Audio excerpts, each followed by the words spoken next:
Bathroom চালিয়েছে। Bathroom চাইবে তো দোকান থেকে বাথরুম করিস নে, ওই পাশে দোকান বন্ধ করে আমার বিরাট বড় ক্ষতি হয়ে যাবে। আসসালামু আলাইকুম চাচা, কেমন আছেন? ওয়ালাইকুম আসসালাম। এই তো আলহামদুলিল্লাহ ভালো আছি। এই চাচা এত তাড়াহুড়ো করে কোথায় যাচ্ছেন? ওটা ব্যাপারটা হলো আমি খুব বড় সমস্যা নিয়ে আপা তোমার কথা বলো, আমি বাথরুম থেকে আই। যা চলে যা তাড়াতাড়ি আসবি। কেন চাচা, কি হয়েছে? অসুস্থ? ডাক্তারের কাছে যাচ্ছেন? না খোকা, কি হয়েছে? জমি জমা নিয়ে ঝামেলা? না খোকা, ব্যাপারটা হচ্ছে কি আমি দোকানে যাচ্ছিলাম একটা ডবল ফ্রিজ কিনতে। কিন্তু চাচা আপনার বাসায় তো একটা ফ্রিজ আছে, কি করবেন? ধরে না গোস্ত ধরে না, একটা ফ্রিজের গোস্ত ধরে না। আগের বছর এমন করে আমার 3 কেজি গোস্ত নষ্ট হয়ে গেছে। বুঝোই তো পবিত্র গোস্ত নষ্ট করা উচিত না। বুঝছি, তার মানে তো এবার একটা বিশাল গরু কোরবানি দিচ্ছে। ও খোকা, তুমি কি আলোচনা করা বললে? কেন চাচা, আপনি কোরবানি দিবেন না? আমার কোরবানি দেওয়া নিয়ে ছিল, আমার বাড়িতে একটা খাস গেছে, ওটা দাম অনুসারে 25,000। ভাবিলাম যে 25,000 টাকা একটা ডবল ফ্রিজ, আরো যে টাকা বাঁচবে ভাবিলাম 2 টাকা আমরা কোরবানি দেবো। কিন্তু আমরা হিসাব করে দেখলাম আমি যদি কোরবানি দিই আমি ভাই 3 কেজি গোস্ত, আর আমি যদি কোরবানি না দিই আমি ভাই 4 কেজি গোস্ত, যাচ্ছে না। এবার দেবো, সামনে বার দেবো। কিন্তু চাচা আপনার বাসায় তো মানুষ মরে 3জন, আপনি চাষির মা, আপনার পোলা, আপনার করে সর্বোচ্চ মেয়ে এত বস্তু দিতে পারে 5 কেজি, আপনার 13 কেজি কেটে দেন।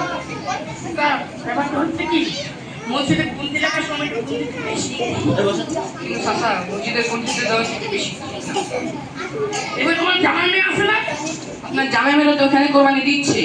তা তো এখানে তারা দেখছে, এখানে তো দেখছে না, এখানে এসে তারা ঠিকই খাই চলে যাবে। তাও চাচা আপনার বয়স এসে সামনে কোরবানি আসতেছে, আপনার সামর্থ্য আছে, আপনি এই টাকাটা নষ্ট না করে আপনি একটা কোরবানি দেন। তারা ঠিক সামনে কোরবানি আছে, একটা পবিত্র দিন, পবিত্র কাজ, আপনার সামর্থ্য আছে, যাদের সামর্থ্য থাকে তাদের অবশ্যই কোরবানি দেওয়া উচিত, তাদের কোরবানি দেওয়া খরচ। জি হুজুর, আপনি ঠিকই বলছেন। আমি আমার আব্বারে অনেক বোঝানোর চেষ্টা করছি, আব্বা বোঝেন। এখন চাচা আপনি ইমানের দিকে তাকান, আল্লাহর দিকে তাকান। আপনার সামর্থ্য আছে, সামনে কোরবানি আসতেছে, আপনি টাকাটা ফ্রিজ না কিনে নষ্ট করে না করে আপনি একটা কোরবানি দেন। ওরা তুমি ঠিকই করছো, এইরকম কথা শুনে আমার দিলটাকে পরিষ্কার হয়ে গেল। চল বোকা, আমরা বাজার থেকে কোরবানি পশু কিনে নিচ্ছি। আচ্ছা বোকা, 3-4 হাজার টাকা পেলে কেন ভালো গরু পাওয়া যাবে না? চাচা আপনি এটা কি করছেন? আপনি এখনো কিপটাই গেছেন, 3-4 হাজার টাকা একটা গরু ছাগল হবে। তুমি কি বল বোকা? হ্যাঁ, আপনি 30,000 টাকা আছে, আপনি টাকা নিয়ে ফ্রিজ না কিনে আপনি একটা গরু কোরবানি দেন। ঠিক বলছো, তোমার কথা শোনা চোখটা একটু খুলে গেল।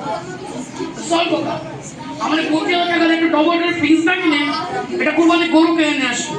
আমরা বনের পোষাকে মনে বসে আমরা 2 টাকায় কোরবানি দেবো। চলো বোকা।